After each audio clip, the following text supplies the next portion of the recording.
Our next speaker is a trust and safety architect at SIFT that has more than a decade of experience in combating e-commerce marketplace fraud at companies such as Etsy, Airbnb, Let's Go, and First Dibs. Please welcome to the platform to present on the rise of the deep web fraudster, Brittany Allen. So I've been sending kisses to my FaceTime, 'cause I'm a little lonely. Now I get to figure out the clicker. All right. Thank you all for being here today. I'm really excited to be able to share these examples of fraud online with you. Appreciated that intro that gave my background for what I've been doing in my career. But basically, I've been working within trust and safety teams to be the people who are fighting fraud, representing chargebacks, all of that fun stuff. But now I work for a vendor that be applicable to one type of fraud and not others, that those teams are having to learn, to the point where you might work in fraud prevention for 4 years at one company, go on to another company, and have a very steep learning curve to figuring out how to even fight fraud at that company, because everything is new from the ground up. And then also, of course, dealing with what we can see on the right, the fraudsters, which is the fraud economy, as we refer to it. So the fraud economy is an interconnected network of fraudsters that shows how they work together within their own ecosystem. And they really do work together. They openly communicate. They don't come to conferences like this, or at least not ones that I know of, and network like we do, but they have active open communication and they share their skill sets. They even mentor each other. They have specific mentor relationships and mentor groups they belong to. And the way that it's broken out here on the screen is into 3 categories that SIFT spends most of our time helping companies deal with. In the top left, you've got content abuse. So think about marketplaces with listings. Anytime something is posted for sale, like on OLX or another marketplace like that. Then account takeover on the top right. So when someone says my account's been hacked, I think we all know what that is. That doesn't need more explanation. And then at the bottom with payment fraud. So stolen payment methods, payment accounts, etc. So within this fraud economy, not only are the fraudsters working together, but they're also hyper-specialized. Fraudsters generally don't do all of this, or at least they don't do all of this simultaneously. So to call out some examples on the screen, one particular fraudster may be extremely good at social engineering. They can convince anybody to do anything on the phone. They may handle the impersonation bubble and convince somebody to hand over a 3DS code that was sent to their phone, which means that they can get around that protection, et cetera, et cetera. And then maybe they'll take the stolen information and sell it to someone else who's very good at cash out fraud. So good at getting into an account, not raising too many red flags with their activity, and withdrawing funds. Again, they might work together. They might actually build up an operation and brand their business as such. But in the end, they're all hyper specialized, and what they do and what they know to target just grows each year the more and more we do things online. As you can imagine, this really exploded during 2020 when, just like us, fraudsters were stuck at home during the pandemic. A lot of people didn't have employment, and they spent quite a bit of time stress testing and learning more about how they could make money via systems like this. But the fun part is, we're not quite at the fun part yet. I do want to break down what deep web means really quickly, just because it's not fair if that term is used but not defined, because it's not really used evenly everywhere. But when we talk about the internet, you'll sometimes see this broken down as an iceberg, with the surface web being at the top, which is basically any part of the internet you can find by typing something into Google, so that's within search engines. And then the deep web being a layer down from that is not indexed by search engines. So an example of that would be Google is at the surface web, but you can't just type something into Google and see your email. You have to log in, you have to go past a credential of some sort. That brings us to the deep web. And then the dark web being, again, still a part of the internet, but something that you need an extra piece of software to access. You also have to have knowledge about where you're going. You can't just go into a search engine there. There are some equivalents of search engines on the dark web, but traditionally associate with fraudsters. So if you're thinking about the communication that might happen on the dark web, it's kind of that stereotype of all the marketplaces that have been taken down over the years, like Silk Road and Alpha Bay and Hansa Market, some other recent busts. But it's posts like this selling things that are generally illegal, whether that is weapons or drugs or stolen accounts in this particular case. So we're all pretty familiar with that. But again, that's a lot of friction to get to that part of the internet. And that also then means that those fraudsters are a bit separated from a very wide audience, which are people who are curious about fraud, people who may be looking to get items for a discount, but don't have the technical know-how to figure out how to get Tor downloaded, how to get to the dark web. And they might be in Reddit forums or Reddit threads like this. ILPT stands for Illegal Life Pro Tips. It's one of my favorite subreddits to go to just to get an idea about what questions are being asked. But that is just sitting on the surface web. You can totally pull that up in a search engine. And here is somebody asking, hey, if I wanted to get an $1,100 gaming PC, how might I be able to go about that? So there's a potential customer right there, right?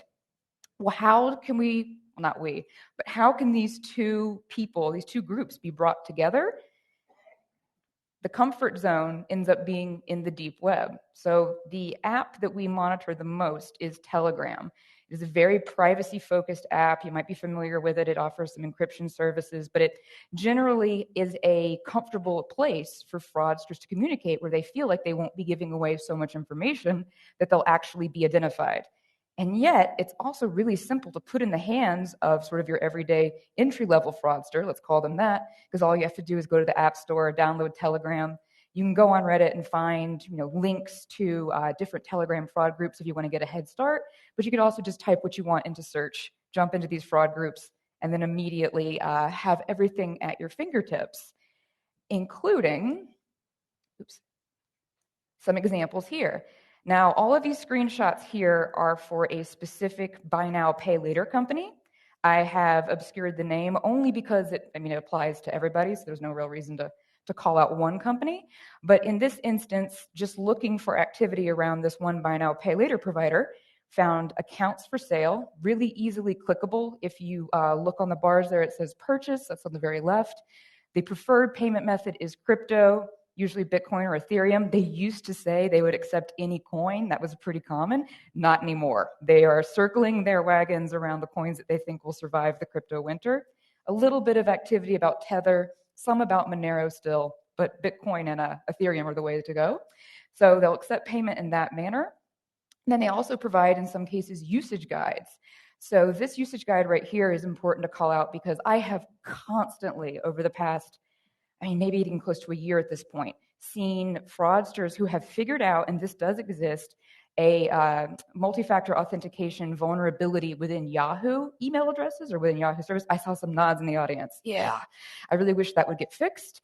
Whenever I see Yahoo pop up, I know instantly what they're doing, and I know that those accounts are probably going to work for the people who buy them, which is really unfortunate. If you have a Yahoo email address, we can talk about that later, but please, please, please turn the MFA on. Anyway, so they will provide usage guides on how to actually, leverage that stolen info. So it's not just you have to come here with knowledge already existing on how to use this. I'll tell you how to use these accounts once you buy them from me. They'll also provide proof of access, which can be anything from a screenshot right there inside of this buy now, pay later account, or it can even be a video of them, showing their screen while a specific song plays and they type something into a notepad app, whatever is being requested by the buyer to prove I really have this, I'm really in the account, kind of that liveness check. And then last but not least, the store list part.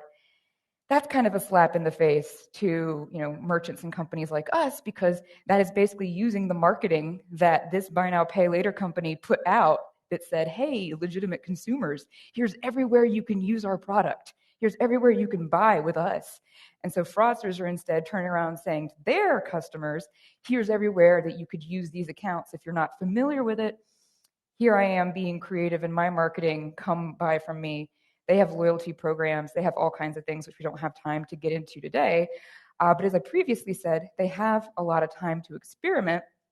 And other things that we're seeing emerge are fraudsters targeting more than just payment methods or accounts that have payment methods on file, but getting creative with how they can identify and sell value within an account. A good example of that being loyalty points, whether that is from hotel points, from airline miles, from points that you earn on your credit card.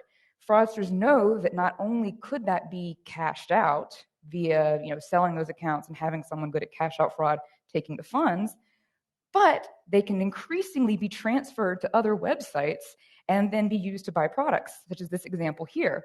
I've blacked out the name of a particular hotel chain that these points came from, but they were then added into an Amazon account that was already controlled by the fraudster and used to buy electronics that he was probably going to resell, which is pretty common.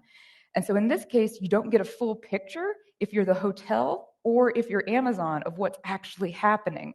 The hotel sees maybe one suspicious login and then all of the points be withdrawn, but they don't know what they're redeemed for and they don't know who owns the account they're getting sent to. They're missing a lot of points here. And then the merchant, so Amazon in this case, they don't know that there might have been a suspicious login. They just all of a sudden see points added, and then they see the purchase being made. So they have to build the best approach that they possibly can with a very small, limited picture, which is why it's really good for companies who have partnerships like this to actually work together and communicate, although that doesn't always happen. Now, in this case, each of these fraudsters, depending on which end of the scam they're on, they're likely working this as a full-time job. This is an example of one fraudster in Telegram named Morrow. He actually closed his shop down after I took these screenshots, so I can't find Morrow anymore. But he used to be a food delivery fraudster, which was a really, really common thing that especially took off in 2020 when people were stuck at home. They wanted to get food sent to them. This was his specialty. So here you can see him saying that he usually gets back within 15 minutes. You can see two groups that he's in that he shared with me at the time. And then you can see one of his posts here offering his fraud as a service for food delivery fraud. So he lists out all of the restaurants that he can hit, and then he sets his terms. You have to hit a minimum $50 on your cart, and you will pay 35% of that value to me in Bitcoin. So who can do the math? What does that mean for the discount for the customer? I mean, they're saving a significant amount. It's always something that low.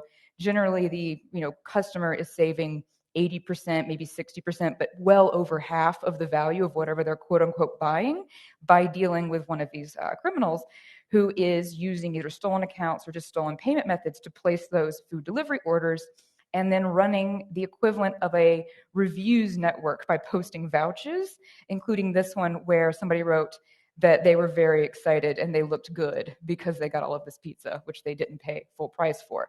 Now, this, again, would be their full-time job, and I like to call out the food delivery fraudsters because it's a kind of misconception within the world of fraud that fraudsters always aim for big ticket items. There's nothing too basic and there's nothing too simple that can't be exploited by fraudsters, especially something that's a basic need. So whether they're putting a roof over someone's head or even just targeting a grocery store to get somebody to be able to put a meal on their table for their family, fraudsters know that there is a market for that. And again, the deep web and secure messaging apps like Telegram help them bring consumers.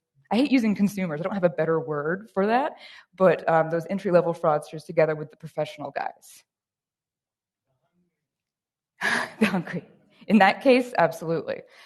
So let's talk a little bit about account takeover. These numbers are from one of SIFT's quarterly reports. We put these out, quarterly, so 4 times a year. And we focus on a different topic each time, and this happened to come from one where we focus on account takeover.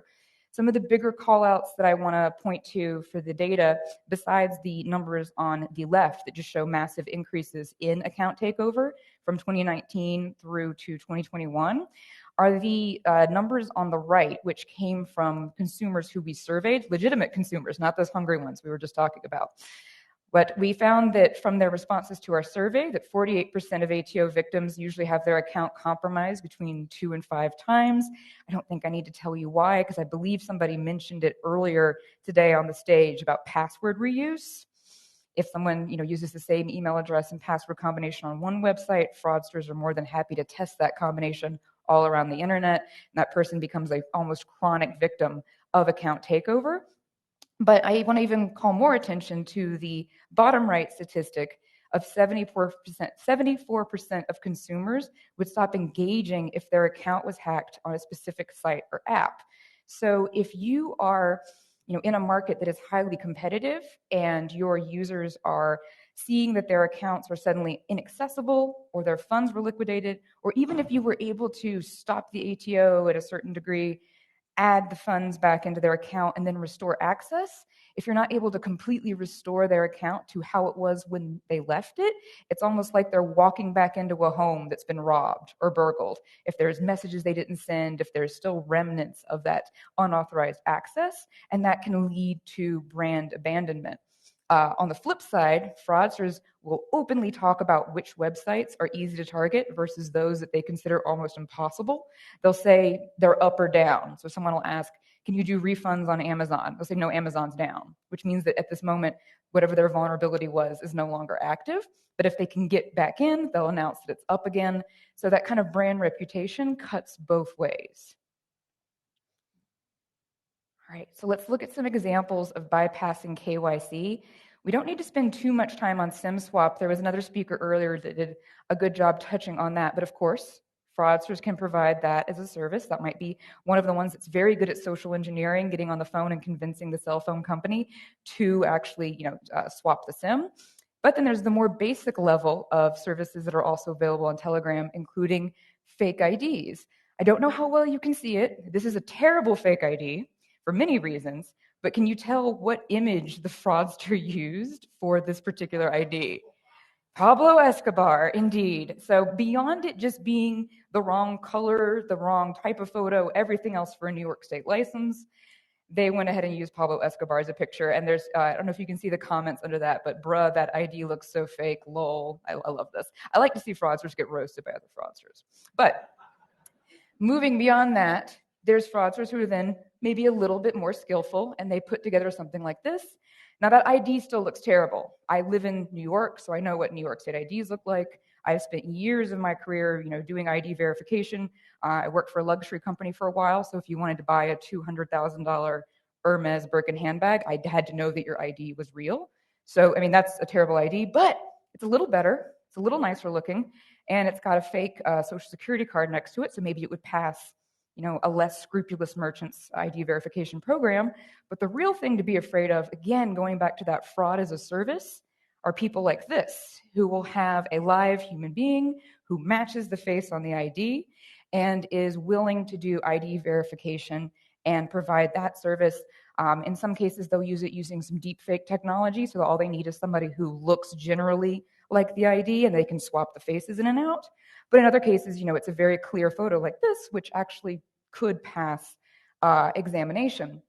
The reason I've blacked out his eyes is that I have no idea if this man is a criminal or a victim, because fraudsters will not only employ people to pass ID verification like this, but they'll trick normal people into providing a photo of themselves with their ID and then use those to commit fraud.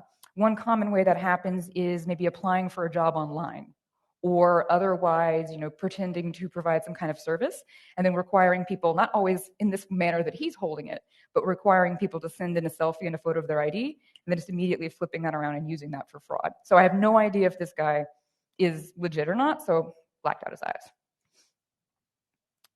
All right, so what can we actually do about it? It's not as much fun to talk about all of the bad side of it without actually talking about solutions.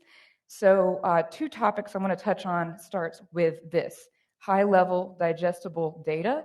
So basically at SIFT, what we're able to do is look at over 16,000 different signals.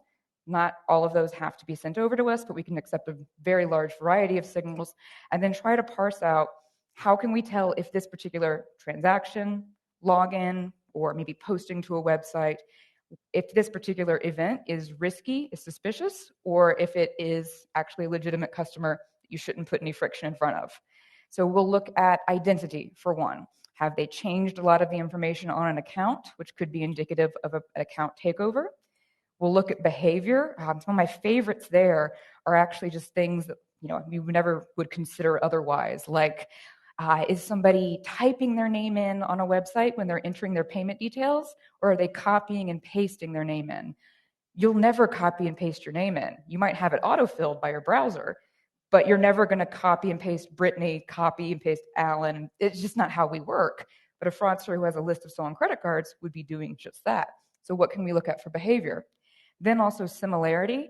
I'll see a lot of companies, unfortunately, will identify fraud, have known fraud, and then not connect it to future events, not use that information to train their machine learning models or to otherwise educate their team so that similarities don't become just repeat points of loss. And then lastly, the transaction.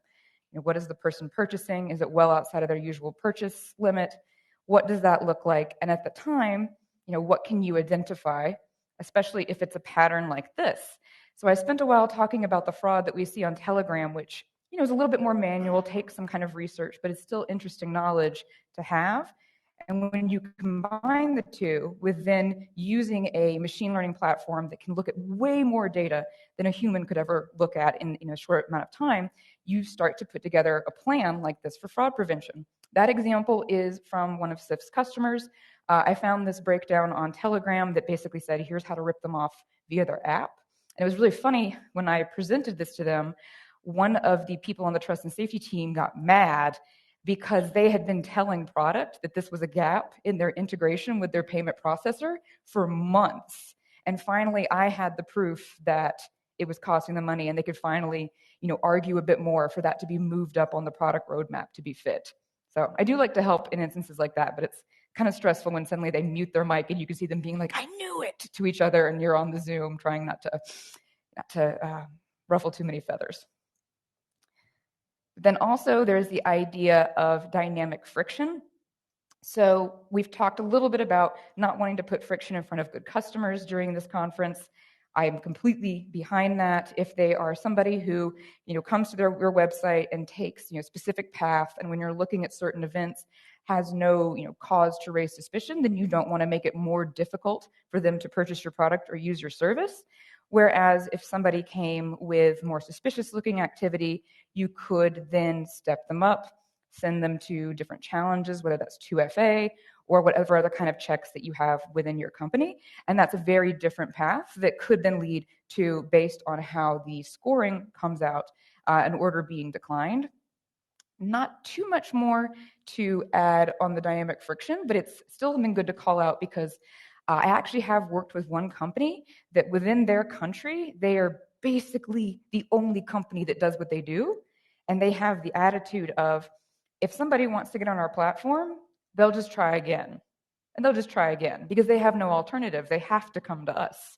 So they don't employ a approach like this because they don't necessarily have to care. People will sit on a phone for 3 hours just to be able to get back on their platform if they were a legitimate customer stopped by friction accidentally, because where else are they going to go? Now, if that company eventually has a competitor in their country, they're not going to be able to be, so lackadaisical with that anymore. They're going to have to take a better approach. And at that point, this is something that I would say is something that they need to do. But yeah, you might be jealous of that company, but again, they will potentially have competition in a few years, so they need to be ready. So some last thoughts that I can leave you with as you are, thinking about how easy it is now for, let's say, a 16-year-old who's got their first smartphone and is really excited about the idea that they could get pizza basically for free, getting into these groups and seeing more and more guides and more education for them on things like this. For example, how to buy crypto without doing KYC verification. And there's a potential then on-ramp into becoming more and more comfortable with fraud, just like how some people would have never gone into a movie rental store in the 80s and stolen a whole bunch of DVDs off the shelf, but they will go online and watch a stream of an HBO show that they can't get in their region or they don't want to pay for. Just as that comfort level has changed, this is something where we will see that comfort level changing more with people being brought in to fraud. So I just leave you with the questions of what deters a fraudster from targeting your business? What is your brand reputation with fraudsters? Does that deterrence also affect your legitimate customers? Are you, employing dynamic friction? Are you being very careful not to ruin their day? And then lastly, what is your process for predicting new and evolving fraud patterns? Do you have your ear to the ground to see what may be coming and what you should anticipate, whether that's what's hit the company that you aspire to be one day, or that's just something that otherwise you're familiar with from watching fraud channels. How are you able to stay ahead of them? And with that, thank you very much. I love to talk about fraud. We only got to touch on the very, very tip of it today. So if you ever have any questions or just want more examples of these, I'm also happy to share screenshots and to point you in the right direction if you're doing your own research. Feel free to reach out, but thank you very much for your attention.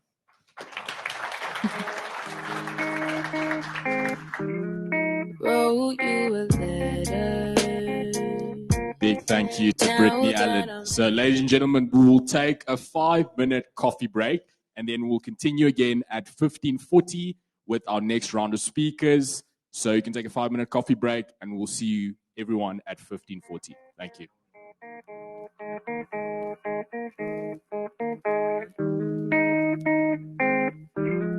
Wrote you a